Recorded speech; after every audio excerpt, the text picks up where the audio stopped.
We're also tweeting live at Patient Safety West Midlands with the hashtag PSIRF WMPSC. So if you want to leave any comments, please use the hashtag, as it would be great to see those. So just a little bit about us. The West Midlands Academic Health Science Network hosts the West Midlands Patient Safety Collaborative. And as Patient Safety Collaboratives, we're the delivery arm for the improvement element of the National Patient Safety Strategy. And we're directly accountable and commissioned by the National Patient Safety Team. And as you can see on this slide, there are 15 PSCs across the country responsible for delivery of the National Patient Safety Improvement Programmes. And these improvement programmes are shown on the next slide, please, Naz. And this is the driver diagram, and one of these is system safety, which is the orange one on the slide. And this responsible for the adoption and scale up of PSIRF is an integral part of this national programme of work. Next slide, please, Naz. So again, welcome to you all that's just joined us, and thank you so much for you all coming and joining us on this session today. At the West Midlands Patient Safety Collaborative, we wanted to create a series of webinars to support teams and organisations to prepare for PSIRF implementation. We wanted to approach this with positive safety culture at the very heart of every webinar. And this has continued throughout the series as we've aimed to bring you on a journey with us, a journey to explore safety differently and to ensure that patients, families and staff are at the centre of our thinking, our decision making and our aspirations for compassionate and meaningful improvement. As we approach the implementation of PSIRF, which is in the not too distant future, we hope that the words on the right hand side of this slide and this blue bubble really resonate so much more than perhaps the words on the left, so that PSIRF is a real movement of hearts and minds. And as this final webinar of the series, I'd like to take a moment to reflect on the previous 3 webinars. Next slide, please, Naz.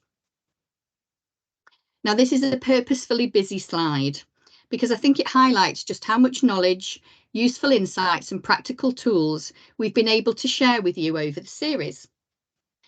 In our first webinar, Patient Safety Partner Mark Smith set the scene for the series. He put the patient, the family and staff at the centre of our thinking and discussions, and really amplifying the message that PSIRF is not a tweak of the SIF. It's not the current framework with just a shiny new bow on it, but it's a paradigm shift in response to patient safety incidents. And that requires meaningful and sustainable cultural change. Dan Hodgkiss in the same webinar challenged us all to reframe our pre-existing lens towards patient safety, giving fantastic insights into safety culture and how the positive or negative language we use can impact on others, and how a reframe of that language can help us achieve safety differently. In webinar 2, our own Fran Ives gave us a brilliant introduction and explanation of human factors and SEEPs in action, with an interactive session helping us put theory into practice. And Steve Tipper continued this theme with a wonderful interactive session looking at the practical application of the SEEPs framework, helping us to understand the importance of interactions in a work system. In webinar 3, Jodie Mazur and Caroline Meries-Tillett provided us with wonderful explanations of the NHS change model and quality improvement approaches that can be used in improvement work. PSIRF focuses on the learning from incidents, and so in this session some of the models and tools out there were brought to life with fantastic real-life examples of quality improvement in practice. So in webinar 4 today, we want to add to this picture through our community of discovery. Next slide, please. And we're absolutely thrilled to be joined by 3 incredible speakers who will support us on our journey today to share their knowledge and experience, to provoke our thinking and help us to capture the real essence of PSIRF. Next slide, please. Our first speaker today is a professor in industrial and systems engineering at the University of Wisconsin-Madison and founding director at Wisconsin Institute for Healthcare Systems Engineering in the USA. This lady and her colleagues developed the SEEPs model, and we are delighted that she accepted our invitation to speak today and share her knowledge and insights of human factors and the SEEPs model. So welcome, Pascal, Thank you so much for joining us, and over to you. Next slide, please. Thank you very much, Vicky. I really appreciate the opportunity to talk about SIPs, where SIPs comes from the different members of what I call the SIPs family, and then future opportunities for SIPs. So if we could go to the next slide. So before I talk about SIPs, I wanted to tell you a little bit about my perspective. I'm anchored in the discipline of human factors and ergonomics, or HFE, and you see the definition of the discipline at the bottom of the slide. In HFE, we are interested in improving systems and looking at different interactions that people have with other elements of the system, such as technologies or their physical environments, teams and organizations. And we do that with the aim of improving both well-being and performance. Within the discipline of HFE, there are people with many different backgrounds, for instance, psychology and engineering. I'm an engineer. My specific area of engineering is industrial and systems engineering. And so as an engineer, I've always been very interested in design, in figuring out how do we design a better work system for improving patient safety, as well as other outcomes, such as clinician well-being. Next slide. So I'm going to tell you about the SIPs family and how it evolved and grew over time. So next slide. That's the busy slide that shows all of the different graphical representations of the different versions of the SIPs models. Starting in 1989, when Mike Smith, my PhD advisor, and I developed the work system model, and all the way to today with SIPs 101 and the 7 simple tools. What I'm going to do is I'm going to go through each of the different models and tell you briefly about why we developed them, some of their key characteristics, and then move on. So if we could go to the next slide. Next slide, sorry. So that was back in 1989. Mike Smith and I were actually pretty frustrated because we were interested in improving jobs or work systems, and we would see different ideas and different bodies of literature, such as HFE and job and organizational design and job stress. And sometimes these different bodies of literature talking about some of the same things, but ignoring each other. And as people who were on the ground figuring out how to improve jobs and work systems, that was pretty frustrating. And so we came up with that idea of the balance theory, putting together the knowledge that we have about what makes for a good work system and what makes for a bad work system.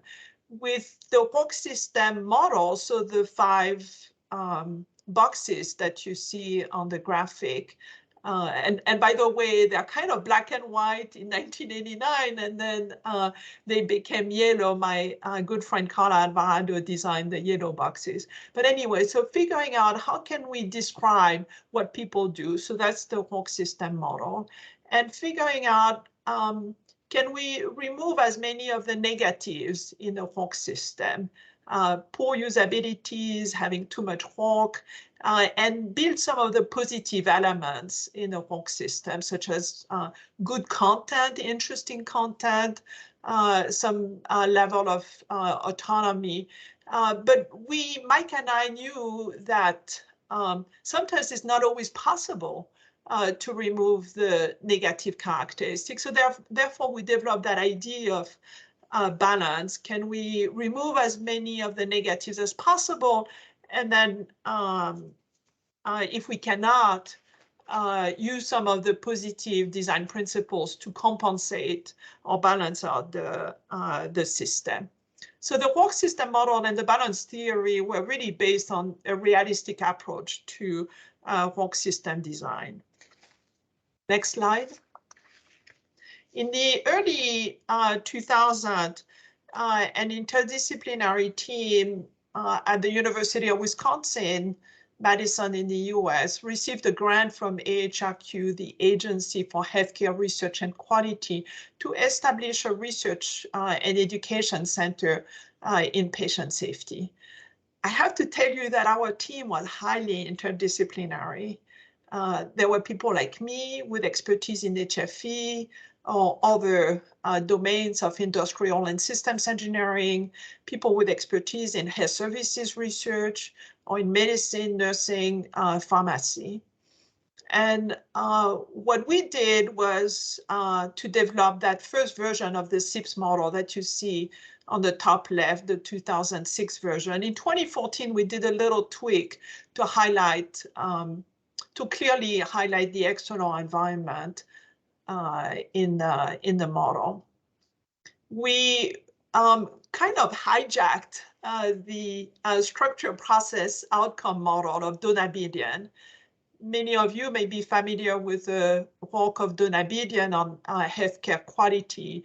He talks a lot about how to assess and improve quality of care, we need to understand and measure structure, care, the way care is delivered, and different patient outcomes. So we kind of hijacked his model and replaced the structure by the work system. We expanded the outcomes to include patient safety as well as employee and organizational outcomes. And then we put some feedback groups. This is a human factors model. This is an HFE model. The person is at the center. I mean, that's what HFE is about, is designing systems so that people can do their job and be satisfied and happy in their job, in what they do. And you also see that it's an HFE model because it has, it includes multiple outcomes, and in the SIPS model, outcomes for patients as well as outcomes for healthcare workers. Next slide.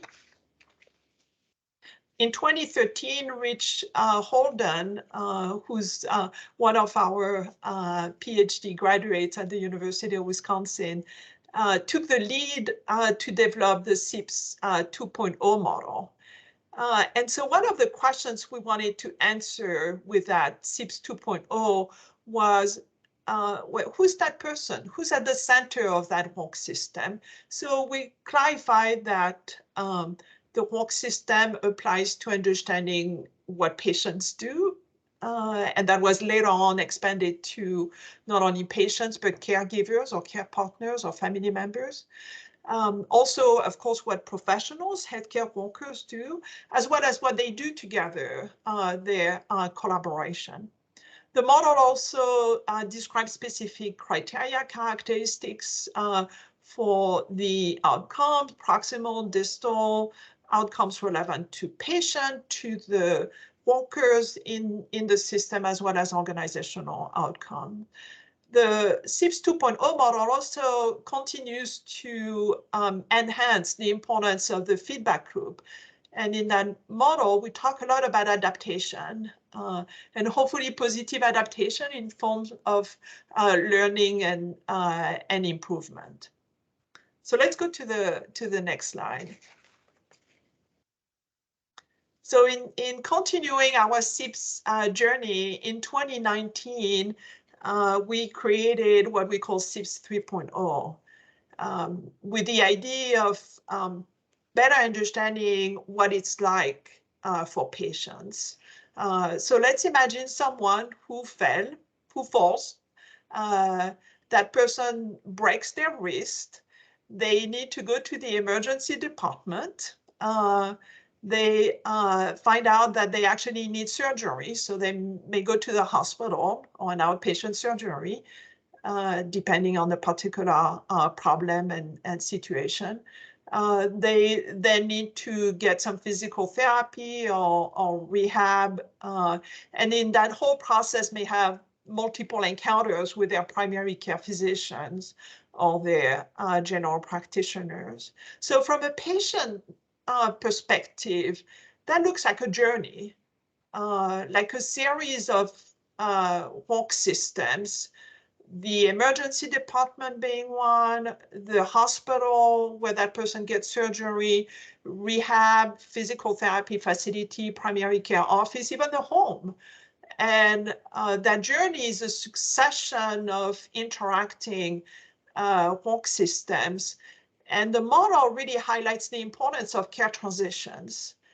And very often we talk about care transitions as being negative. There are communication problems, there's coordination that breaks down. But we also need to look at these care transitions as opportunities for enhancing safety. For instance, a second pair of eyes, someone who asks questions and allows maybe the identification of errors or problems or other ways of enhancing safety. So the model really puts emphasis on the idea that there are all these multiple systems that unfold over space and over time. The model also highlights different levels of the system, and you see that in the picture with the concentric circle. So what happens at the sharp end with the orange and the center of the circle, as well as the overall context, the organizational or social context, the policies, procedures, management, or it could be in the home walk system, the way the family is organized, who participates and helps patients. So this is SIPS 3.0. If we could go to the next slide. The more recent member of the SIPS family, SIPS 101, Rich Holden and I wanted to share our experience with applying SIPS, with a lot of questions that we received from people from around the world when they were trying to use SIPS, as well as our interactions. I think we had almost 500 people who came to our SIPS short courses when we offered them for over 10 years. And so really thinking about SIPS 101 and then coming up with 7 simple tools. Of course, there are many, many other tools, but the idea was to help improve SIPS in practice. Next slide. So this is the SIPS family and its member. So the question, one of the questions that I often get asked is, which one should I use? And very often people think, well, I mean, SIPS 3.0 has to be better than SIPS 2.0, which has to be better than the original SIPS. The answer is no.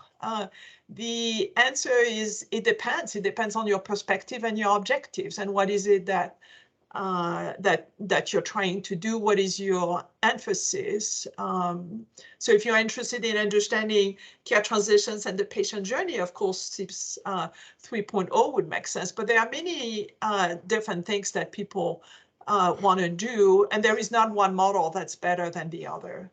However, the models have core elements. Of course, the walk system, I underline system, because there are many different pieces, elements in that system. And of course, the boxes of the elements of the puzzle are important, but it's even more important how they interact, how they fit or don't fit with each other. Remember that it's a human factors series of models. Therefore, looking at the person at the center and impact on both patients and walkers is important. And finally, the feedback loops. I mean, sometimes we tend to forget them, but they're extremely important. Next slide. There have been many different applications of SIPS, and in the context of PSIRF, you're using SIPS as a way to understand incidents and the factors that contributed to the events or the incidents.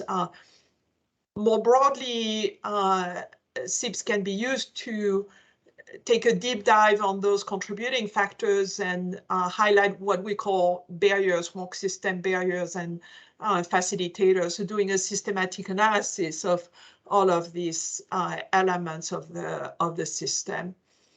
SIPs has also been used to understand processes and high-risk processes. For instance, many different parts of the medication use process are at high risk medication administration. So for instance, so using SIPs to look at what are the factors that not only are part of the process, but what are factors that are pluses and minuses, barriers or facilitators. Remember what I told you early on, I'm an engineer, I do a lot of projects on design, and so SIPs has also been used to design interventions and figure out how to implement those redesigns, those interventions.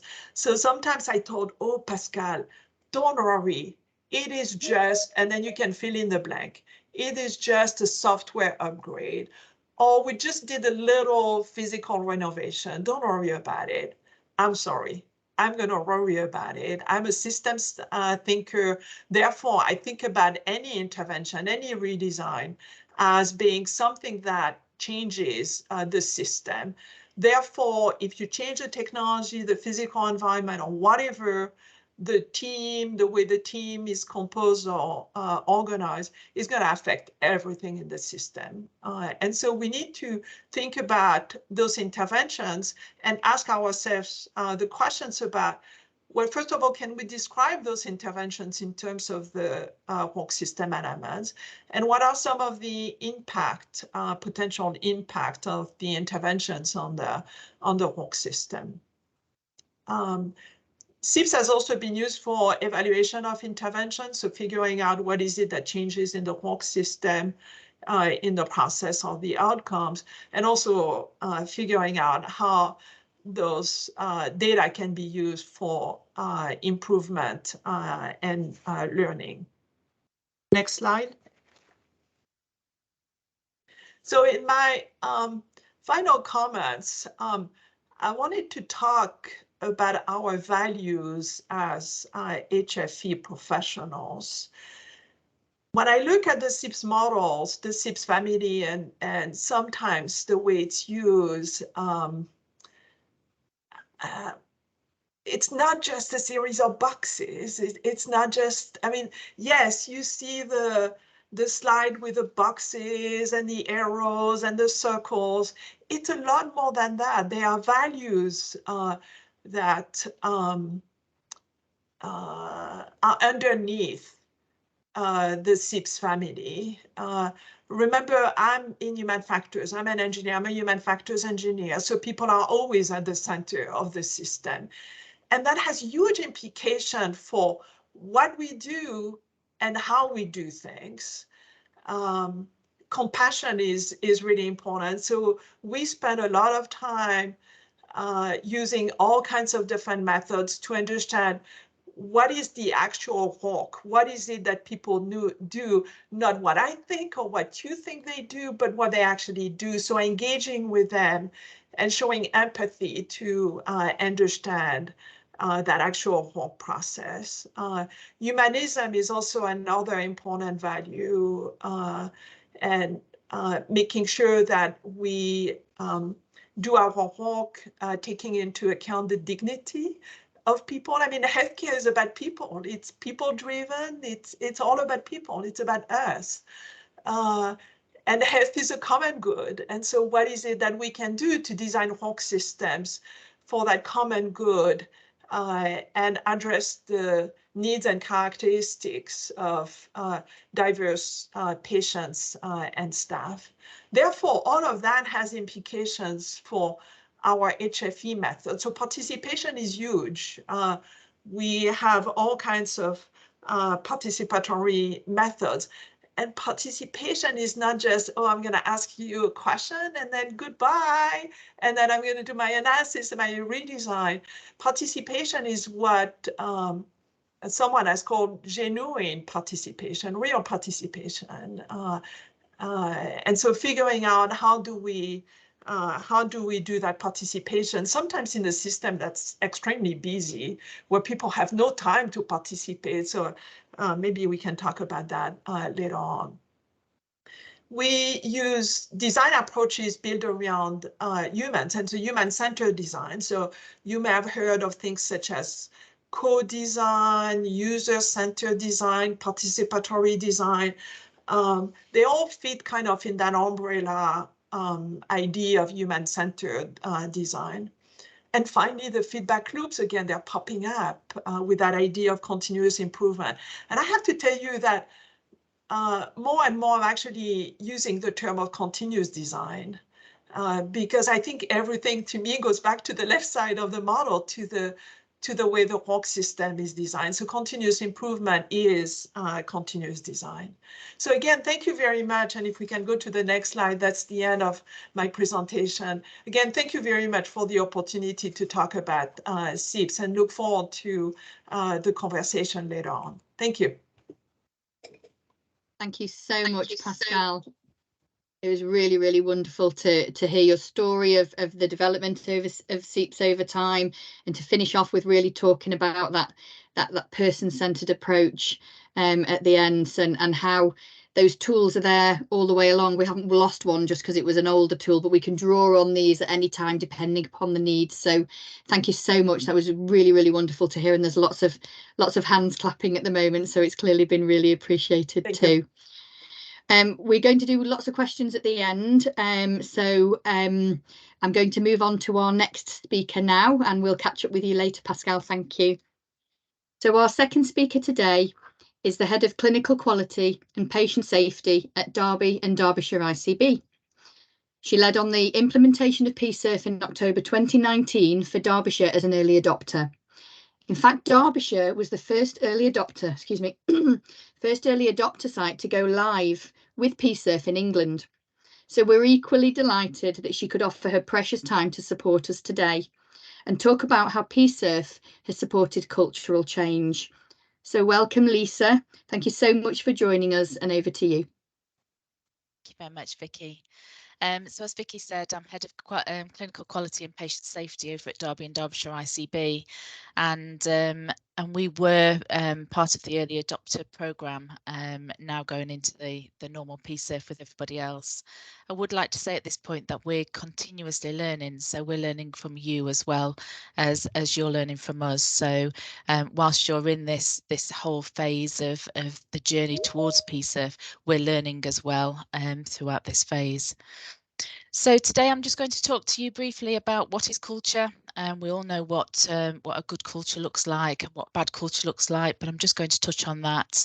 About the culture shift and how PSIRF can help, and about Derbyshire in particular, and what we've seen and how we've approached the culture shift. And then if I've got time at the end, I'm just going to look at, Vicky just wanted me to look at some lessons learnt overall with regards to the early adopter programme, and some quick wins really to get you on your way to start developing your plans, etc. So if I can have the next slide, please. So fortunately, I was very lucky enough to be involved in a safety culture programme with NHSE, which started in about July 2021 and just ran for 6 weeks. It was a virtual task and finish group and led into what we now have, which is a safety culture implementation group. So the first part of the programme was really to provide recommendations and support, and to enable organisations to improve their safety culture through embedding a continuous cycle of understanding what the issue actually is, developing a plan, delivery of the plan, and evaluating the outcome, with the underpinning foundation of inequality reduction. So what we started to do once we'd looked at all of this and looked at what our actions were going to be, one of our first actions was actually, what is positive safety culture, and can we define it? And this is actually our definition and NHSE's definition of what a positive safety culture is. So we said that it was where the environment is collaboratively crafted, created, nurtured so that everybody, and that's individual staff, teams, patients, families, carers, can flourish and ensure brilliant safe care by continuous learning and improvement of safety risks, by supportive psychologically safe teamwork, and by enabling and empowering speaking up by all. So we felt that was we'd got lots and lots of different definitions, and we brought them all together and tried to make it as succinct as possible. And this was our definition. We've developed that work even more, and we've now looked. We're now looking at sending out packs of how people can actually measure their own safety culture within their own organisations. And I do believe that a pick and mix type style of looking at different types of measurement will be coming along soon from NHSE. So we're in that phase at the moment. But back to safety culture. So next slide, please. So a just culture, we hear constantly, all too often in the NHS, that it's engulfed by fear and blame and punishment. And the consistent message is that fear is too prevalent across the NHS, especially with staff and particularly in relation to involvement in patient safety incidents. And also in some areas, a lack of incident reporting for fear of that blame and that punishment. So blame's a natural and easy way and a response to error. It allows the cause of mistakes to be boiled down to individual people about lack of their competence, carelessness or recklessness, and really concludes that the problem is all about that individual. And it relies on two myths. The first one is the perfection myth, which is if we try hard, we'll not make mistakes. And the second one is the punishment myth, that actually if we punish people when they make errors, they won't make them again. And we all know that that's not correct. We all know that when there's blame, then people are more frightened to be able to do that task again, just in case the consequences come again, or more consequences come as a result of it. So blame is then approached in a couple of ways once you've got that, and that's through education and training or reflection. But all too often, it's not just that individual that's doing a certain task a certain way. We find lots of loopholes in the system as NHS colleagues. It's a very complex system, and we find that sometimes we'll miss that stage out because it's easier, and actually that stage has been put in for a certain purpose. So it's not just about the individual, it's sometimes about the teams not doing certain things, or it's about actually why aren't we doing that certain task in between, why we're missing things out, and it's getting to the grips of actually what's causing that problem. And it might not just be it's not just the individual, it's not the team, it's about the system. So that's where your SEEPS framework comes in. So we know that sort of education and training and reflection doesn't really prevent future errors. And we know that most healthcare professionals don't intentionally come to work to harm people. So as we've seen in the SEEPS model, we're a complex system, so we have to look at individual incidents as such. And what mechanisms can we put in place to prevent this from happening again? So if we stop blaming and stop punishing individuals, then we will improve our psychological safety. And as the patient safety strategy in 2019 says, psychological safety means that we'll hear more, we'll learn more, and we can act more to improve care. Next slide, please.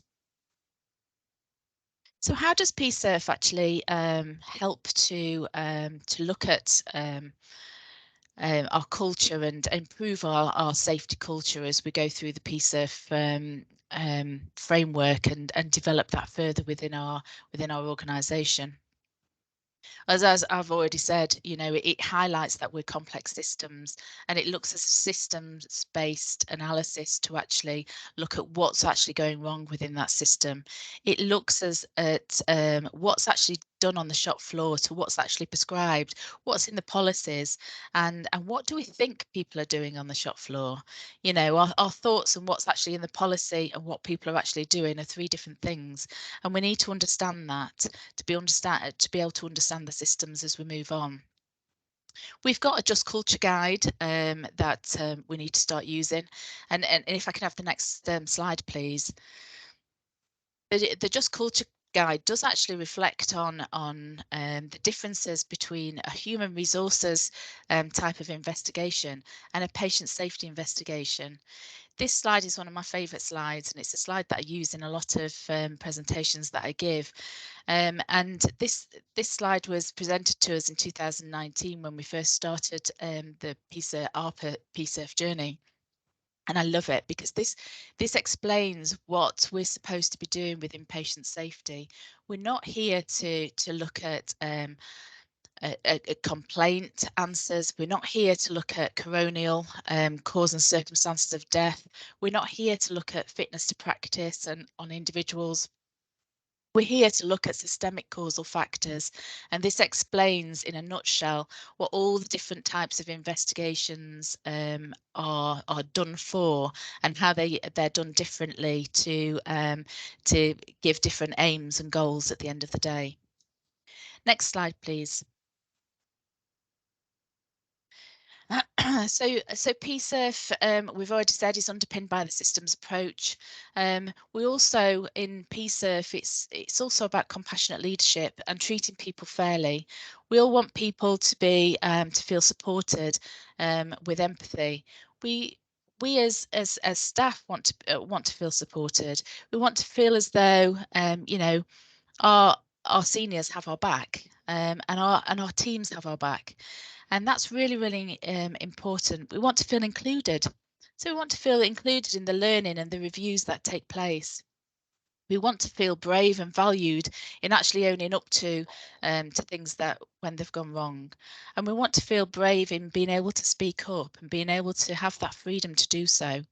We want to feel part of the team. We want to feel that, you know, that they will be learning as a result of things. You know, we often hear back from patients that have gone through incidents, and all they want is not for it not to happen to somebody else. They want that learning to be taken forward. And we want to feel like there's mutual understanding between us, our seniors, the patient safety teams, patients, carers, everybody else. We want that mutual understanding, and it's really important to us. So compassionate leadership and to be treated fairly is probably one of the most important things that's come out of PSIRF. We also want to develop a culture of learning, continuous learning, and that means providers as a system must focus on what needs to change and have learning opportunities at the forefront of everything that they do. So we see that, you know, we have this word about, you know, patients are there at the forefront of everything that they do, but so is learning. And we need to look at every single thing that happens and say, what is the learning from this? But we also need to have the open space to learn. Organisations must give time for people to come together to learn. It shouldn't be about, you know, someone sat writing a report in a closed office. It should be staff should be given the time out to join in. And that's when you get the inclusive and valuing everybody. And that's really important. It's not just the ward managers or the senior teams that get involved in the learning reviews in PSIRF. It's about everybody, and everybody to be coming together as one team. And this will ensure that staff at all levels are heard, feel valued and included in their roles and in the change. And that will give staff pride and positivity in the workplace, and it'll also bring out ownership, and you want that ownership in order to make those changes and make those changes stick. So you want to embed those changes into practice, and if people feel like they own it and they've had a part of it, then we're more likely to do that. Also, that will then obviously ensure that people feel part of the wider teams, and also, you know, project that kindness and civility around your teams, because they're more involved and they're more part of the team and feel valued and supported as they go through the PSIRF process. And actually, the strategy, the patient safety strategy, looks at all of that as part of the whole strategy. But in particular, you know, I think PSIRF does do this to the workplace and provides that time to actually look at the learning. You know, we're taking away all of those investigations, just doing a set few investigations, and then we've got the time then to make sure that those investigations are done thoroughly, but also we've got the time to reflect on those and the time to put that learning into practice, and then that time to go back and make sure that it's embedded into practice as well. Now, I have the next slide, please. So as an early adopter, we feel that we've reflected on culture, and we feel that the some of the most important things are on this page in terms of culture. So we feel that changing the language that we use on a day-to-day basis really helps to get that that culture change, that culture shift in place. So instead of the word investigation, we don't use that now in Derbyshire. It's a learning review. We've changed some of our providers have changed the term investigators. So they're not recruiting investigators, they're recruiting learning response coordinators. And those words are sort of projected now around the organisation. And it's about taking those words and educating staff and saying, this is the PSIRF model, this is who we've got to actually sit with you to be able to do the learning from what happens. They're the learning response coordinators, because the terminology around investigations and investigators all are quite negative. So we've tried to change that shift now into something more positive. So we have tried to educate staff, and I know one of our providers has done what we call a trolley dash. So they've gone around their hospital. It was a hospital that did this, just with pens and sweets and cups of coffee, meeting the whole of the hospital, looking at what PSIRF is, telling people what PSIRF's all about, introducing themselves as the learning review coordinators, so that people can actually meet those teams, because very often, you know, patient safety teams are in an office somewhere out the back, and they don't come to the forefront very often. It's really important for people to meet those teams and feel safe to actually go and approach those teams, to be able to say, you know, this has happened, or you know, can we do something about such and such, because that's a real issue in our area. So meeting the team has been really important, and having that visibility all the time. And I think where they've had that visibility is that they've been able to be included in things like swarms and debriefs and audits. So when those happen on the wards, as part of the reviews, the patient safety teams have gone onto the wards and been able to introduce themselves and get themselves known to people, and have that those nice natural conversations with people about actually what's happened, what's gone off on the ward, what's the incident, and how's that, how does everybody feel about that, and how everybody wants to then be included to make those changes going forwards. So it's that support, that kindness, that inclusivity, visibility, and the change of language that's really helped. We've had a couple of our early adopter organisations now that have come forward to say, oh my gosh, we've seen such a culture shift in terms of the way that we've that people are coming up to us now, they're talking to us, they want to get involved. You know, we've seen an increase in our incidents. People aren't afraid anymore to actually come forward. People aren't afraid to get involved. People want to be involved. They want to learn, and they want to be a part of it. So it's been a real eye-opener for us at the ICB, where, you know, we've had these people come over and say, it's changing. it's changing, and it's changing for the good, and people feel so much more relaxed about incidents, how they happen, and how we learn from them going forwards. So the next, I think I've just got a bit of time, haven't I, Vicky, to go through the next bit. So the next slide, please.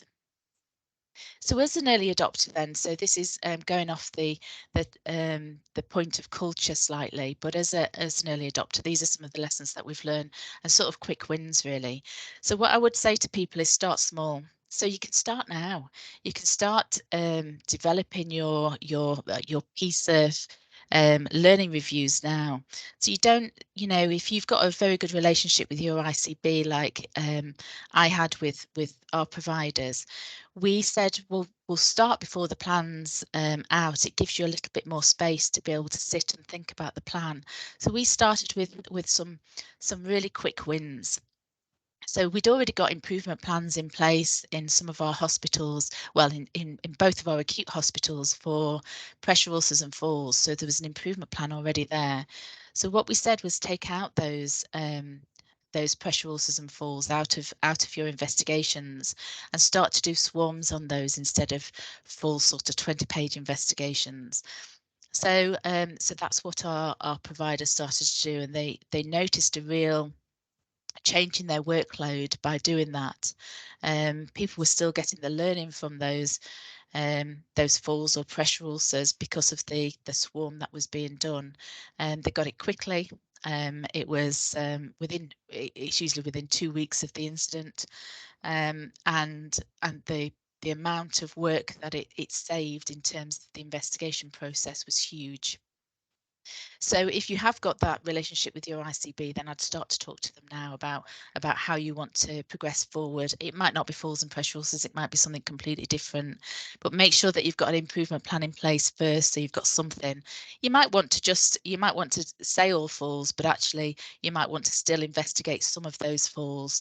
So just be quite prescriptive in what you want to do, and that's the PSIRF way is to be quite prescriptive, so you don't have to do investigations for everything. You can do different learning reviews. So when you set your date to change, set your date to start your plan, set it and stick to it. So once your plan's been written, I know our first one went out in October 2020, and we said, right, okay, from the 1st of October, so any incident that is recorded after midnight on the 30th of September will go as a PSIRF event instead of the old SIF framework. So make sure that you've got a date and a time that you actually stick with. We'd got people that were sort of coming back to us saying, well, this happened in July, but we've only just really known about it. And we were saying, well, because you know about it now and it's after the 1st of October, you stick with the PSIRF principles. So that's what we did. The plans, we found that that actually in our smaller hospitals, it's better to be a little bit broader with your plans than more specific, because they're not getting as many incidents coming through. And our bigger hospitals, so our bigger trusts, I mean, we've got one trust that's got about 7 different hospitals to it. They need to be more specific with their plans. So they found that the broader they are, they've got too many different elements to it, that they haven't found any themes in their thematic analysis.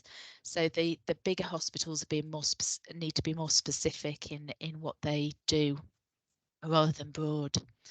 Think before you start your PSIRF journey about all the different reviews that you want to do, and try and get some templates written up for those so that you have an idea on how you're going to perform those when it gets to that stage. And please do, you know, reach out to our early adopters in our in Derbyshire, because they'd be more than happy to share with you some of their reviews that they've done. Now I've got on here think systems, and I know that at the end I've got system thinking. It's 2 different things. So remember, think systems when you're doing your investigations, and also think systems when you're doing your reviews. So, you know, have that sleeps model in the back of your mind when you're doing your reviews, even though you're not doing a formal investigation, so that you can capture all that learning from everywhere and try and get an idea on what's happening in that smaller complex system.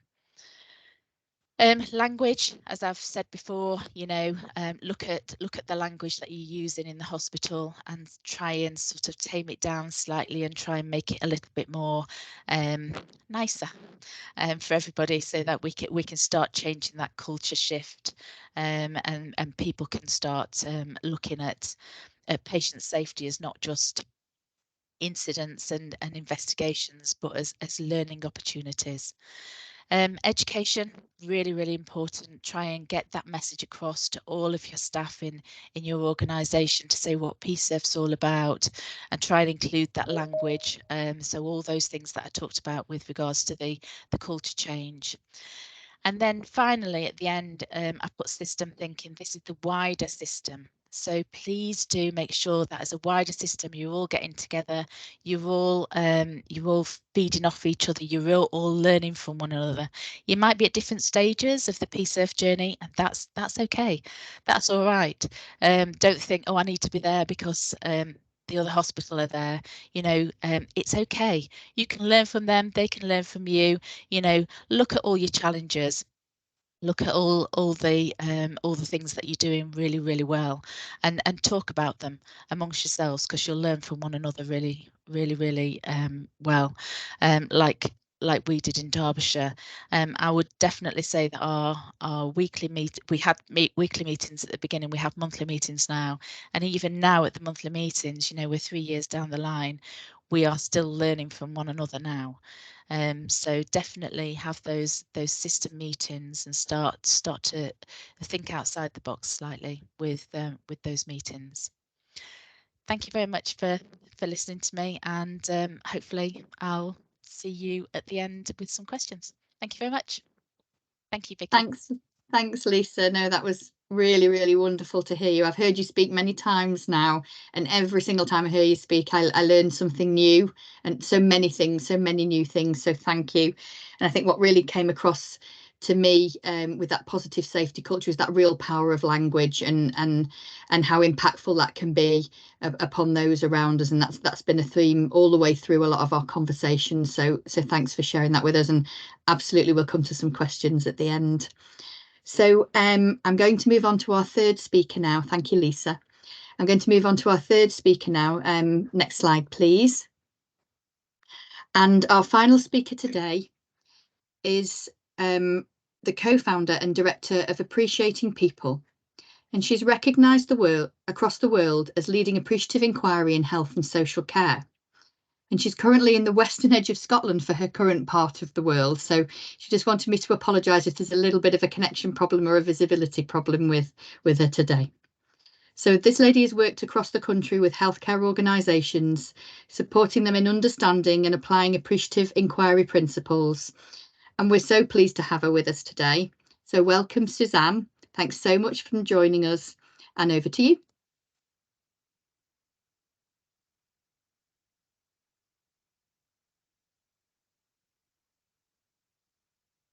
You're just on mute, Suzanne, if you could pop your mute button off.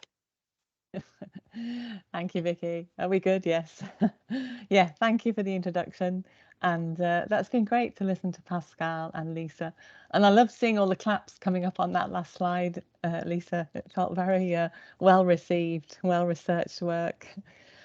Yeah, so I'm going to talk to you just a little bit about appreciative inquiry, and positive psychology also is in the mix, and how it might fit in with what you're doing. And certainly listening to Lisa, I've seen lots and lots of overlaps. I put this little strap line up here: supporting care, community and connection. It was actually the strap line for a local authority that I worked with, but it felt so perfect for what we want to do in appreciative inquiry. That I continue using it, and it also feels really relevant to this topic today. And to say, I've seen already there's a few people on the call who I know and who I know are good on appreciative inquiry. So do feel free to put your experiences in the chat, any of you, if you want to. It's lovely to see you here. Next slide, please. So just take a moment and have a look at these images and see which one of these squirrels expresses something of how you feel in the moment. It can be very intuitive, quick, and I think we've got a poll, have we, to collect the numbers, Vicky? We do. There's a poll just coming up on the screen now. Okay, yes. So see which one draws you. It's in the chat, everyone. So if the screens come up in the middle, just have a look in the chat so that you can see the pictures. And while you're thinking about that and putting your responses in, I also use this slide because it highlights one of the traits of appreciative inquiry, which is the power of image and storytelling. And hopefully you'll, as one of those pictures in there, you'll have seen, and it'll have related to a little story that you want to tell you about yourself. You know, right now I'm actually in a really hot room because I've got a big fire going. I feel a bit like number 4 with the pumpkin on my head because I can't open the door because I'll be out in the reception of the hotel. So I've just got to go, woo. So you'll all have your own little story.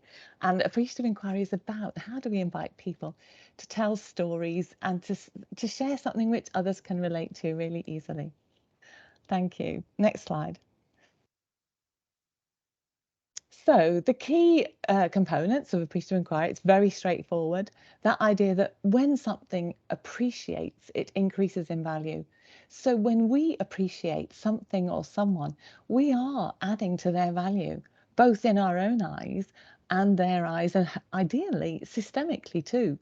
So if you were to think of yourself as someone who was, I'm going to add value here, even in the tiniest way that I can. And it might not be noticeable. There's something about AI being, when it's imperceptible, it's just as good as when it's noticeable. And then inquiry, we're seeking to understand through questions. And by asking those questions, we're also paying attention to the processes and people. So I like to see those two components as also representing heart and mind. And they allow us then to bring heart and mind together at work. And that's not always possible in some settings. And so a phrase that a friend shared with me last year was this idea of, actually, we talk a lot about mindsets, but how about talking about heart sets? You know, and what's the heart set we're working from and sharing? Thank you. Next slide.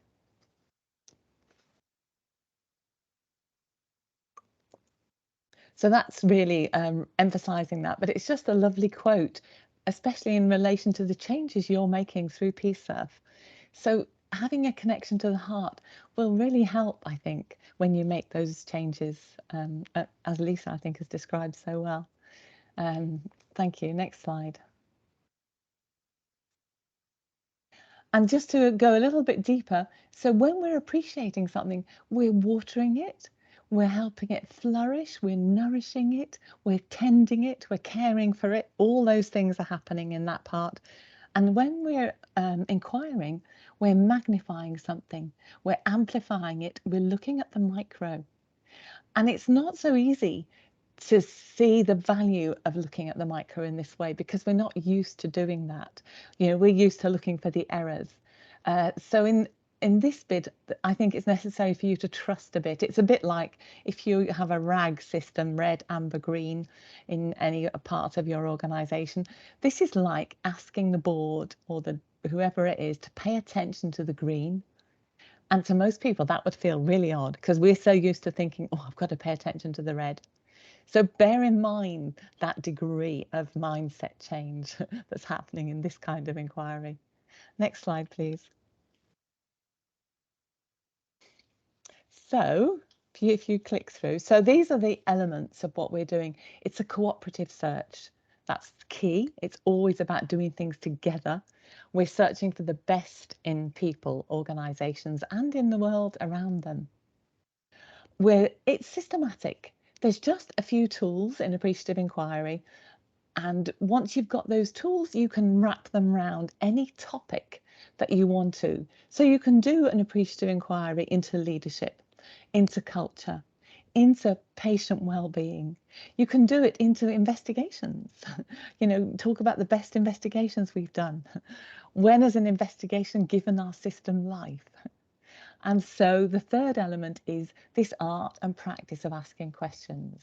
Questions that strengthen a system. And again, if you're anything like me, you were trained to ask really clever questions that showed you knew how to spot a problem. So this is another way of asking questions. And certainly in myself, I've seen over the years just how deeply rooted that old way of asking questions was, and how I've had to kind of inhibit that and develop a new way of asking questions. Next slide, please.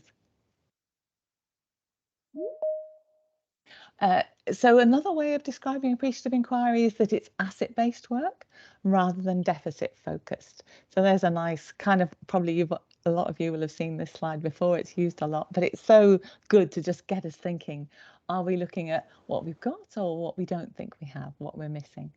So that leads us to the next slide, where there's a nice comparison in this table of deficit-based thinking and asset-based or strength-based thinking. So another phrase for this approach is strength-based. And again, if depending on the culture of your organisation, and that sometimes appreciative inquiry might not mean a lot to people, you can say we're using an asset-based approach or we're using a strength-based one. But I'm hoping that you can all see the slide well enough to see what's happening on each side. You know, deficit, you focus on what's broken, strength-based, you focus on what's working. I won't go through everything on the slide, and you'll be getting all the slides, so you can look at them at your leisure. But perhaps let's look at the bottom two. So are we highlighting past failures, or are we highlighting past successes? And that is exactly what we do. We're asking questions in appreciative inquiry. When did this work really well? You know, when did you overcome a challenge? When did you demonstrate resilience, even if it was unexpected? And then lastly, you know, the deficit-based, what interventions might we use to correct deficits, or what strengths might we use to overcome obstacles? Next slide, please.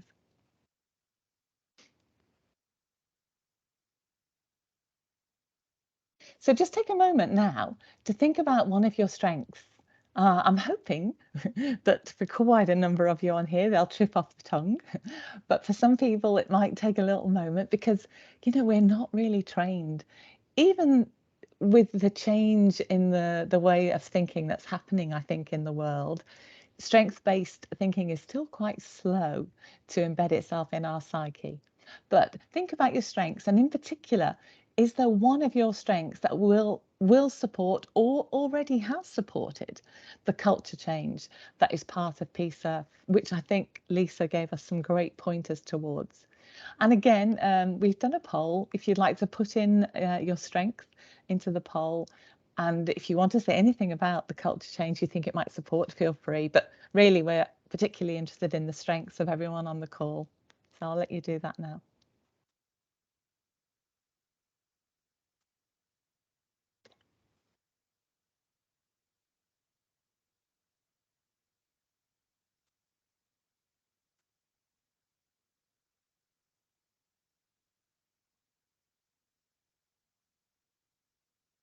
Vicky, shall I move on? Because I can't see what's happening in the poll, or shall I give people a bit longer? There's some really, really great words coming on there, but I think we can move on if people still want to carry on and going with the word cloud, because it's coming along lovely, but please do carry on. Great.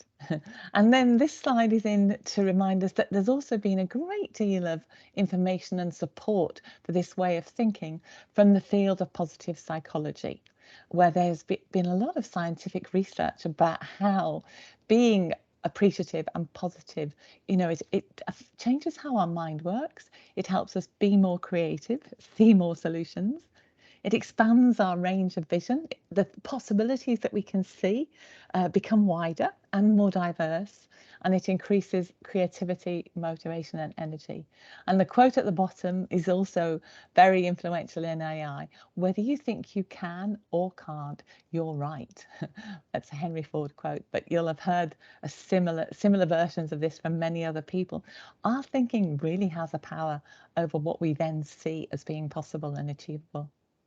So again, let's make the most of that thinking. Next slide, please. And so what else has come out of the positive psychology world has been a lot of information about negative bias and demonstrating that both externally in terms of the media and the news, there's a massive negative bias. I'm sure you'll all know that. And in fact, you think about the reporting very often about the NHS, there's a massive negative bias in that alone. All the things that go well in the NHS barely get touched on sometimes. I still remember that lovely comment from Sally Shields on the webinar that Dan Hodgkiss and colleagues put on, where she said that in her hospital at the time, they were daily getting updates on how many people had died from COVID. And then but nobody was telling them who'd survived, how many had survived. And she went to her chief exec and said, look, can we also have this data? And he then made sure that both sets of data were available. But there's lots of examples where we need to be aware of that and counter it, and notice that our negative bias in ourselves too, and counter that as and when we can. So a pointer to that is a desirable positivity ratio, and it's suggested that we look at having a ratio of 5 to 1, 5 positive to 1 negative, whether that's the thoughts and things we're saying to ourselves internally, or whether that's the thoughts and things that we're saying in a team or in an organization. And all of that will then improve our individual and team performance and morale. And that's a lovely quote that's come from the field of asset-based community development, but it's very relevant here. Start with what's strong, not what's wrong. Next slide, please. And this is just a highlight of when that negative bias is running amok in our minds, we're that little figure on the right where the magnifying glass is on the one bad thing, ignoring all the good. And that could be individual or systemic, as I've said. Okay, next slide. This is a lovely phrase which was first shared with me by Adrian Plunkett. He and Emma Plunkett were the initiators of the Learning from Excellence community, which I know, again, many of you on the call are already aware of. If you haven't come across Learning from Excellence yet, there's a link on this slide that takes you to this particular blog of Adrian's, but also to the whole site. So what Adrian was really commenting on is that actually in the world of art, it's recognised that the beholder of any piece of art plays a role in how they then experience it. And so it's thought that at least half the viewer's experience of whatever piece of art they're viewing it comes from the beholder. So when you might think, as the beholder of my team or of my colleagues, what am I putting in there that influences what I see? Am I being the most enriching beholder that I can be? Thank you. Next one.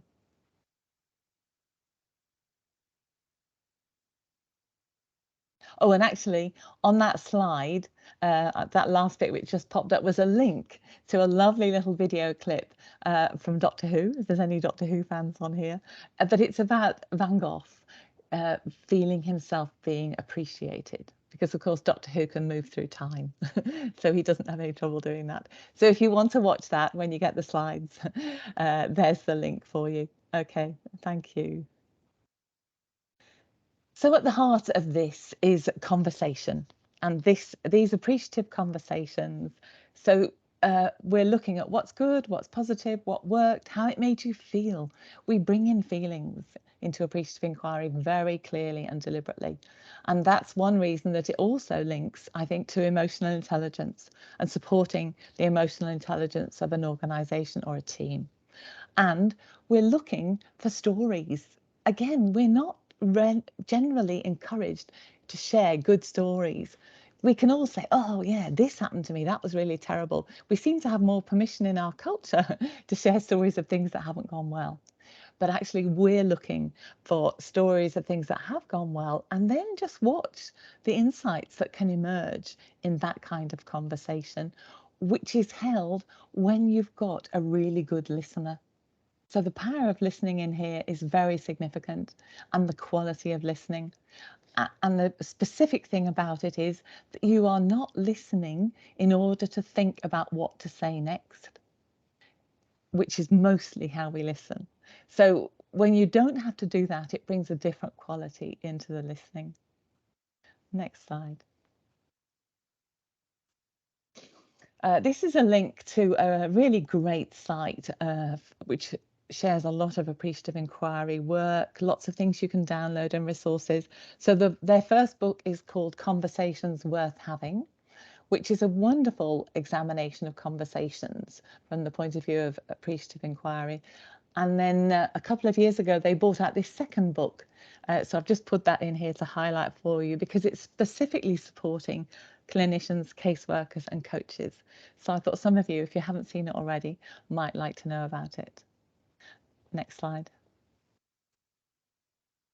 So what's happening in there is we're bringing in the intelligence of the heart, and there is a lot more data and research now about the heart, the fact that heart intelligence might be equivalent or even greater to the intelligence of the brain. So if we've got heart intelligence and conversational intelligence in the system, what can we bring? So this is just highlighting that a conversation is a part of an energetic interaction that we have with someone else, and it impacts our neurochemistry. You'll all know this. You'll have had a conversation with someone and you'll go, oh, I didn't. Or you'll have a conversation with someone and go, yeah, oh, I can really go off to work with a bounce after that conversation. So in that second part of the quote, that conversations activate those systems and networks in our brain that read the energy and enable us to engage with the others as friend, not foe. And all of that happens in 0.07 seconds. And again, when we unpack that, I think we can find that in ourselves. We know, oh, I won't go there again, or I'll make sure those conversations are short, or I'll spend some time here. We're doing all of this all the time, so let's make it a little more deliberate. Next slide, please.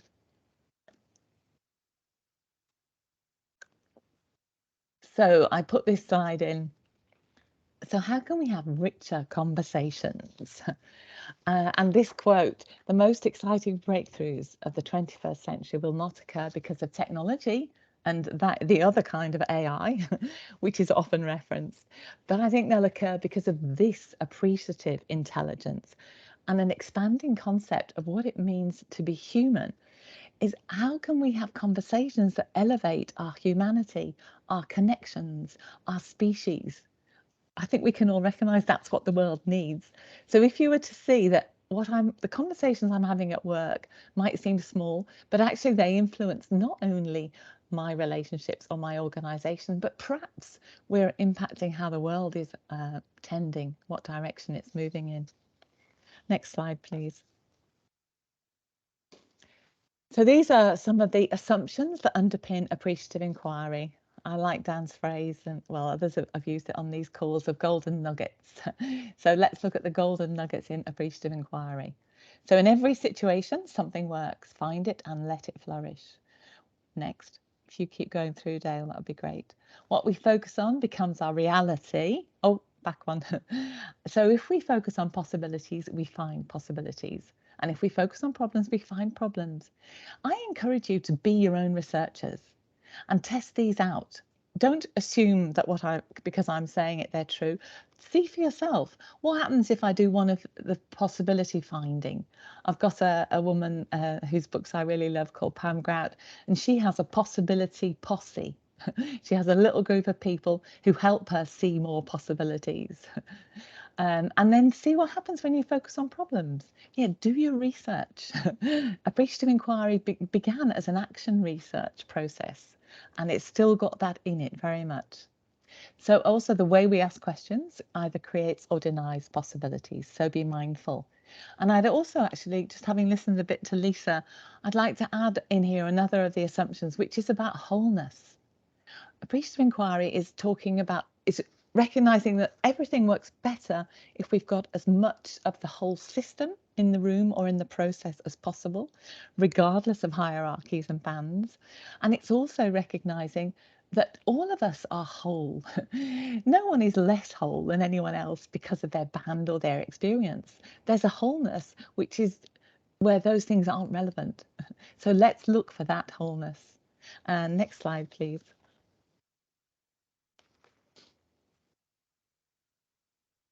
Yeah, so the last assumption I want to touch on here is the language we use creates our reality. And if you want to go quickly into more of these assumptions, the Conversations Worth Having book, the original book, is a really good one to take you through some of these. But for now, I'd also like to show a short clip. Does the language we speak shape the way we think? These are the Cook-Tire people. They live in Pomporao at the very west edge of Cape York. In Cook-Tire, they don't use words like left and right.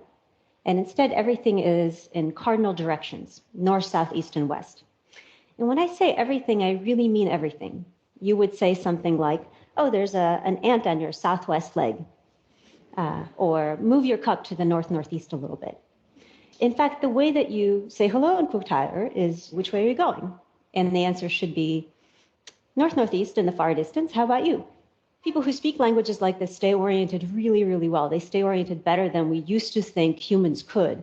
We used to think that humans were worse than other creatures because some biological excuse, oh, we don't have magnets in our beaks or in our scales. No, if your language and your culture trains you to do it, actually, you can do it. Lots of languages have grammatical gender. So every noun gets assigned a gender, often masculine or feminine, and these genders differ across languages. Could this have any consequence for how people think? Actually, it turns out that's the case. So if you ask German and Spanish speakers to, say, describe a bridge, like the one here, bridge happens to be grammatically feminine in German, grammatically masculine in Spanish. German speakers are more likely to say bridges are beautiful, elegant, these stereotypically feminine words, whereas Spanish speakers will be more likely to say they're strong or long, these masculine words. Languages also differ in how they describe events. In English, it's fine to say he broke the vase. In a language like Spanish, you might be more likely to say the vase broke or the vase broke itself. If it's an accident, you wouldn't say that someone did it. In English, quite weirdly, we can even say things like, I broke my arm. Now, in lots of languages, you couldn't use that construction unless you are a lunatic and you went out looking to break your arm and you succeeded. People who speak different languages will pay attention to different things depending on what their language usually requires them to do. And that gives you the opportunity to ask, why do I think the way that I do? How could I think differently? And also, what thoughts do I wish to create? Thank you. Vicky, I'm just noticing the time and wondering shall we just go through them quickly or take a few out? Yeah. It's entirely up to you how you want to do it.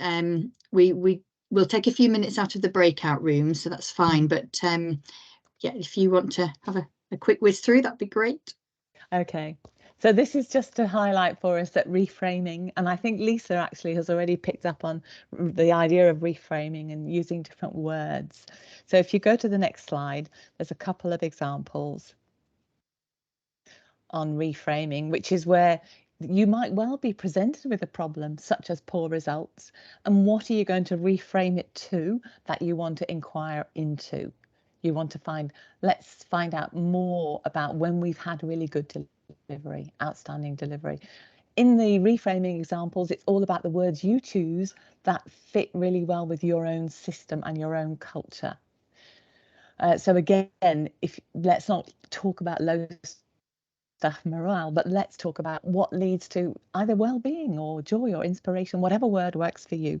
If you go to the next slide, there's a few more examples on that we'll just go through quickly.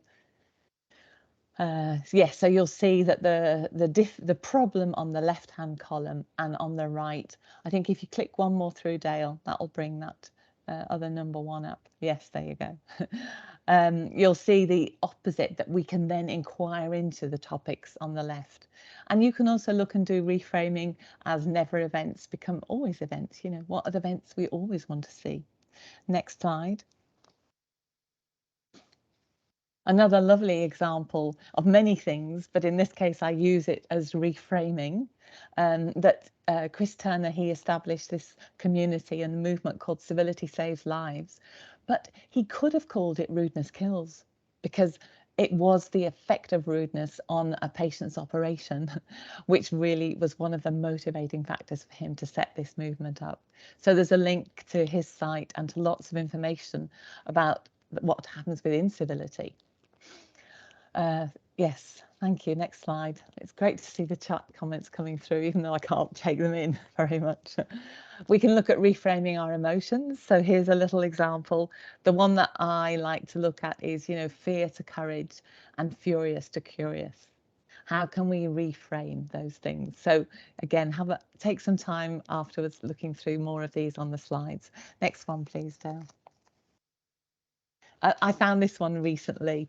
We can reframe loads of things. There's so much in our daily conversation that we've just grown up using it. So there's an example of a proverb or a saying which says, oh, the grass is always greener on the other side. But actually, is that true? And here's an example of a football player who says the grass is greener where you water it. There's a lovely comment actually in the Conversations Worth Having book where they talk about conversations being like our operating system. And I think we're being invited to update our operating system. If you're anything like me, that when my WhatsApp's going to get updated, I hold on to the very last moment to the existing WhatsApp system, because I'm always terrified that updating will knock everything out. But we're actually being invited to update. To evolve as humanity, we need to have different kinds of conversations. So we need to know which are the ones that are out of date. So here's a little hint. Which grass are you watering? Next one, please. Here's a slide with a bit more about learning from excellence. And again, I'll let you look into that more. I know quite a few people on the call already know a lot about it as well, but this is for those of you. There's so much great material on this site. Do have a look if you haven't already. Next slide. Another reframe is one of the appreciative inquiry tools or frameworks, and it's called SOAR, which reframes, in one sense, you could say it's reframing a SWOT. So we've taken out weaknesses and threats, and we've put in aspirations and results. So again, there's loads of examples on SOAR on our website and in lots of other places. So, and it's very easy and accessible to use. So do have a look at it. Next, please. So here's a quote from the 2019 Patient Safety Strategy. And I think this material, these two paragraphs got put into that strategy largely because of the work of Learning from Excellence and what the West Midlands AHSN were doing and supporting. So what you'll see is how those two paragraphs relate and support all the things that we want to do here today. But it's so great to have appreciative inquiry and learning from excellence named in that strategy, and knowing what they do, and ask people who complete certain tasks every day how they get them done. Next slide. Now again, I think I'll go quickly through these, but appreciative inquiry is really good at supporting psychological safety. And it partly because it involves everybody in conversations. When you have paired conversations in AI, it means that everyone has had a chance to think things through and have their voice heard. And then that voice gets taken through to make a more collective response. And because it's got this inherent leaning towards emotional intelligence, AI also helps that social sensitivity. And there's a lot of research which suggests that those two are very significant contributions to psychological safety. Next slide. This is really for you to look at more at your leisure. It's illuminating some aspects of psychological safety and a little bit of detail under each of those types of safety. I'll leave that for you to look at. And the next slide I put this on as an example of some appreciative inquiry questions. So just to see how they could be in practice. And their topic, their orientation is psychological safety. So again, you might feel like next week in your team meeting, oh, I'll use one of these, or I'll take one of these and I'll adapt it to make it fit to whatever my setting is going to be. Anything that you get in appreciative inquiry, it's always a starting point, and you test it and you adjust it to make it suit your own style and personality, and to make it sit well with whatever context you're taking it into. So that's like a resource for you after the event. And the next slide, please. Now I couldn't, here's a great illustration from wonderful Sonia Sparkles, whose name is actually Sonia Noshin. She's in the NHS in Bradford, but she does the most beautiful work. I'm often using her material as a resource to start a question or a conversation. But here's her. You can end your meeting with, you can begin your meeting with talk about something that was really great during the week that's gone well, and you can end with saying, so what's gone well in this meeting? And here's some examples from Sonia. And I put in a couple more slides from her as well. So if you put those up, Dale. So this is one of her more recent posters that I've just seen. And if you go on to the next one, I just took kindness and appreciation and highlighted these on the slide. And so you could even put this up as a poster in your room, just these two bits, and remind you, okay, let's tick, which one of these have I done today, or which one of these have I seen other people doing? And start focusing on these good things that are so prevalent in the NHS. Next slide. So there's my kind of conclusion, taking us back to the heart, and that idea that what is essential is often invisible to the eye. That's a beautiful quote from the Little Prince book. And then my final slide is around the breakout rooms. Shall I leave that with you, Victoria, to do? Do you want to introduce that bit? So what we're going to do is we're going to go into 3 breakout rooms, and they'll be facilitated by each one of us. And I just want you to go into those rooms, and we'll share these questions in the chat. And therefore we can just have 5 or 6 minutes just to talk through some of the things that's raised within. No, that's absolutely fine. I think more than anything, I think it would be really good to give us an opportunity to have some questions next. So, but can I just, before we do that, Suzanne, thank you so much for a wonderful session, really thought-provoking, really turns and helps me to turn my mindset or my heart set towards thinking about how my behaviours and how I can change that view and use a bit of AI that you've described in the world in which I work. So thanks so much. It's been really valuable. Lots of hearts and claps coming onto the screen. So next slide, please, Naz.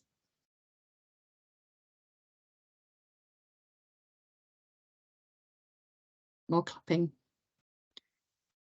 Thank you. So we're going to do a question and answer session. We do already have some questions prepared. So whilst we're asking those, please do put your questions into the chat, or give us a good old thumbs up if there's a question that you see that you quite like, and then we'll be more aware of it. And if there's time, we absolutely will try and ask it. So I'd like to ask a question, if I may, to Pascal. Are you there? Have you come back into the group? Yep, yeah, I'm here. Lovely to see you.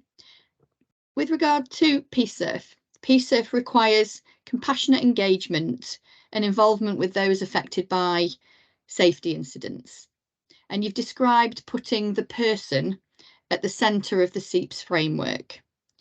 How do you advise integrating the use of SEEPS and that genuine participation that you talked about to support that patient, family and staff engagement that is required as part of PSIRF implementation?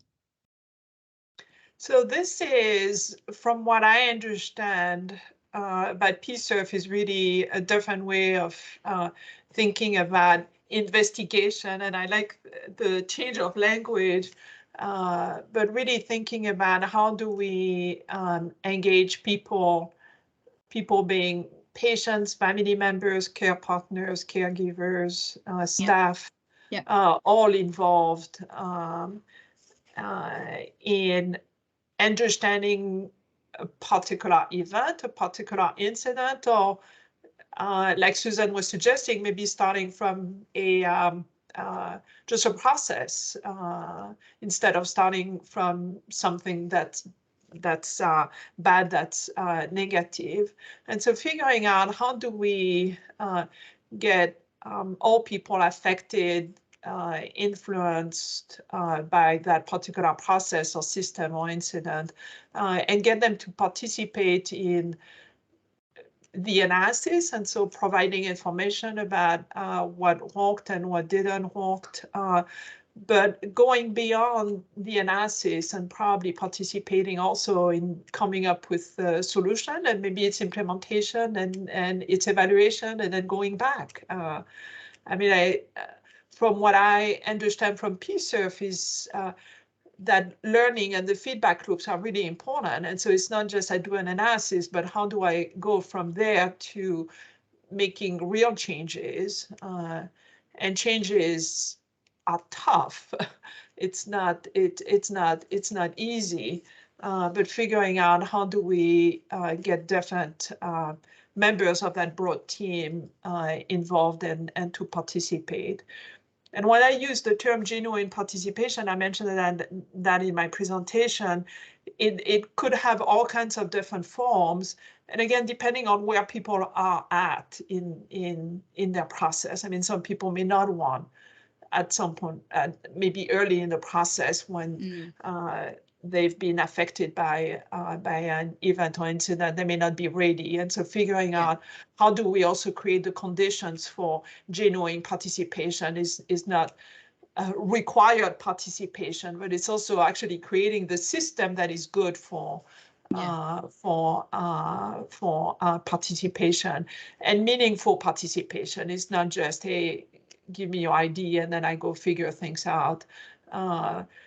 And what that means is in that process, there may be different IDs. There may be IDs that are good for one group and not good for another one. And so I'm a strong believer in the participatory process that can actually help iron out some of these different perspectives and potential conflict so that everybody is learning together. But really, again, with PSIRF, really thinking about going beyond participation at the analysis level and moving forward with participation and engagement of everyone in the intervention and the change process and the learning process. That's really, really helpful, and that helps me understand so much more about getting that information and having that engagement with people for them to help inform that improvement, and then putting that through the feedback back into how we make those improvements going forward. So that's really helpful. Thank you, Pascal. Thank you. And Lisa, may I ask a question of you, if that's all right? It's been really wonderful to hear that cultural journey that you've been on over the last 3 years, you know, with PSIRF and in your organisation as an early adopter. How do you know, you hearing us as those people going through that process now, much earlier on in that journey? If, for example, we did a webinar, for example, in another 12 months' time, or even in autumn of 24, for example, a year after things have been implemented this year, what would you foresee if you had that magic ball? What would be sort of the cultural place or the cultural shift at that time that you think organisations might be in? What would they be saying? Would they be saying those really positive things that you've been said on their own, or is there a bit more time to go? Well, like anything, you know, culture is so hard to tackle. So I think, you know, we probably started to see a culture shift after about 18 months to 2 years. But remember, we started PSIRF in the pandemic, so it wasn't very easy for us to get out and about and visit our staff and patients and etc. to sort of you know, spread the word. So I'd like to think that you're probably in a better position than we were right at the very beginning. So I think you'd probably start to see some positive changes in a year if the language was changed and the way that you went about you know, doing your reviews and including everybody and all of that I've discussed. If that happened, I think you'll definitely find that you're in a little bit better place within a year. Yes, definitely. But we know that culture is really hard to change, so there'll be pockets of places where people don't really want to engage, and that's normal. But it's to then try and get them on board, isn't it? Once everybody else starts getting on board, I think everybody else does eventually, and then you see the big culture shift. But you should be able to see something after a year. Yes, definitely. Well, that's really good to hear, and I think that's a really positive message at the moment. You know, when you're trying to see that light at the end of the tunnel, aren't you? And you're trying to get through all the documentation and do all of those other things, as well as doing the day job and undertaking all of those other things that's required of us. I think it's just nice to hear that positive message. So thank you for that. And Suzanne, may I ask a question of you before we ask a more generalized question? Yeah. If you were asked to describe the magical ingredients of applying appreciative inquiry, or those, you know, Jack's magic beans, for example, for his beanstalk, when trying to achieve that cultural change, what would they be in your mind? Well, the phrase that comes to me is benevolent curiosity. You know, it's like, how can you combine curiosity and kindness to generate learning and build relationship? That's kind of at the heart of AI, really. And then I think the reframing is significantly important. I noticed Lisa is already naturally doing lots of reframing. I liked when you mentioned investigator becomes somebody who does learning reviews. You know, noticing the language, which might make people cringe or contract a bit, and how can we make the system something that enables expansion and, you know, reaching out. Does that answer it? I think I felt like I needed to write that down really quickly, because I thought that first sentence was brilliant. So thank you for that, Suzanne. That was great. I thought I need to capture that somehow, but it's on a recording, so I'll come back later and do that. So yeah, really nice. And I think throughout the whole series and a lot of the conversations we're having today, it's really that power of of language, isn't it, that comes through in all elements of work to help us understand how we take this forward. So thank you for that. What I would like to add, actually, absolutely, is that probably all of us are already doing more or less of this, but we just haven't given it this name. It's not that it's going to be new, and the value of giving it a name means that it might be easier to have it as a framework, and it becomes easier to share and make it more systemic. You know, so then if you've decided this is our kind of cultural commitment, then we can bring this process and attitude into our inductions, recruitments, our appraisals, our supervision, and then it all becomes a mutually reinforcing loop. But you know, don't underestimate all you're already doing that is of this nature. I could see that very much. Thank you. That's really lovely to hear. So I just have one final question to all of you, please, before we close today. So from all of your experiences and all of your fields of work in those big change processes, and PSIRF absolutely is that big change, how do we maintain the momentum when we're feeling a bit of a dip, when things are getting a bit hard, when we're not really kind of sure, and you know, it's all getting a bit of a struggle? How do we maintain that momentum to embed and sustain cultural shifts? And I'm happy for anybody to speak first. I think we keep communicating to one another. You know, I think, you know, when people are on this journey of the change between SIF and PSIRF, everybody's in a different place with regards to that, whether that be because of your organisation or whether that be because of time constraints or whatever it is. And I think it's really important to just keep talking to one another and learning from each other. So I think the biggest thing we learned in Derbyshire was that we were very close to start off with. So we started the whole process as a system. And we obviously had all of our bigger providers there in the system with us. And we talked and we talked and we talked it through. We even read the document together, out aloud together, and we started the whole process together, and we're still in it together, and we're still learning every day. So, and you know, if I'm stuck on something, I know who I can speak to, and likewise, you know, the providers in my in my system know that they can come to me and ask those questions. So, you know, it's really important to keep that open dialogue going and just keep communicating with one another and other systems, because we're learning all the time. Oh, thanks, Lisa. I think that's incredibly important advice, particularly as we move forward. So thank you. And Pascal, did you want to? Yeah, I was actually going to use the term interaction. And I think that relates to what Lisa was talking about. And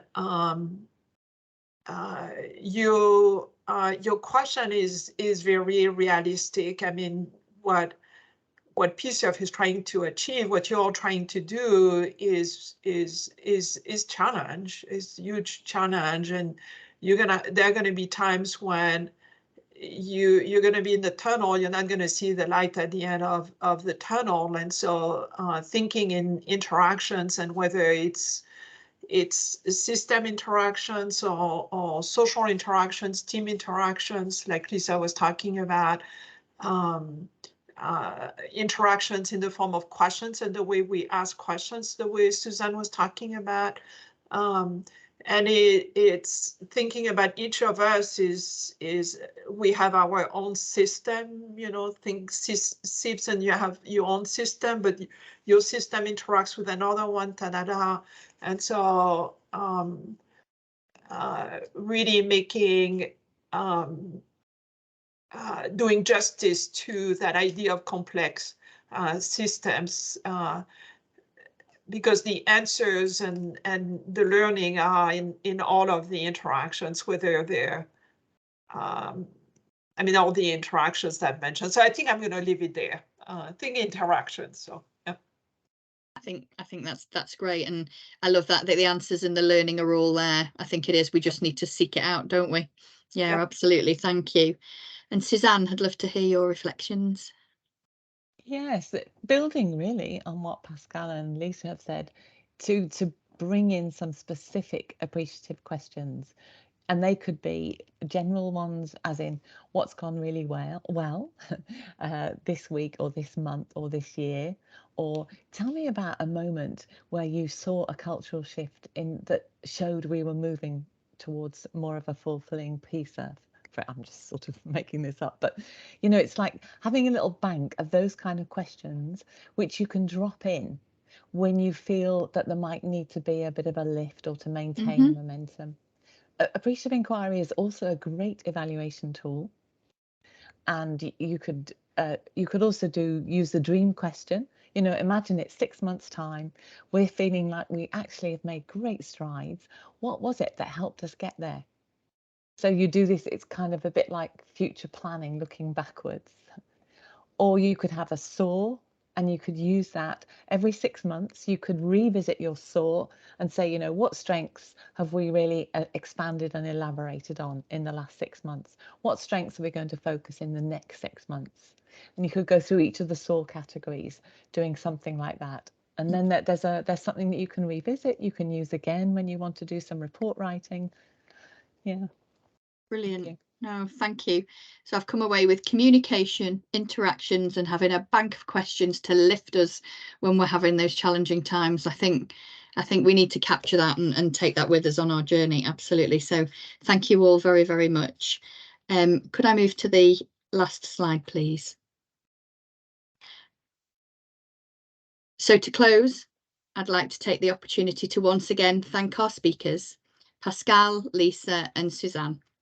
and also Dan, who presented in our first webinar, who is here with us today. So if you want to pop your camera on, Dan, and thank you so much for everything that you supported us in on webinar 1. That's fantastic. Thank you so much for your time. It's been really valuable and really enjoyable. I've had a great time sitting here and listening the whole webinar series as much as this event today. And I'd like to thank the team at West Midlands Patient Safety Collaborative who supported this session, either as speakers or as chairs, and Dale and Naz are here today. And please do pop your cameras on if you wish to. Thank you again, because you chaired the second and the third event, and that was absolutely brilliant. And thank you to everyone who's joined today. Thanks for participating in the polls. We're going to pop a little poll on now for you, just to answer a quick question for us, if you could. Dale, if you're able to do that. And it's one word for something that will support this cultural shift during the PSIRF journey. So a little bit of reflection time for you there. So please do that, pop that in for the word cloud for us.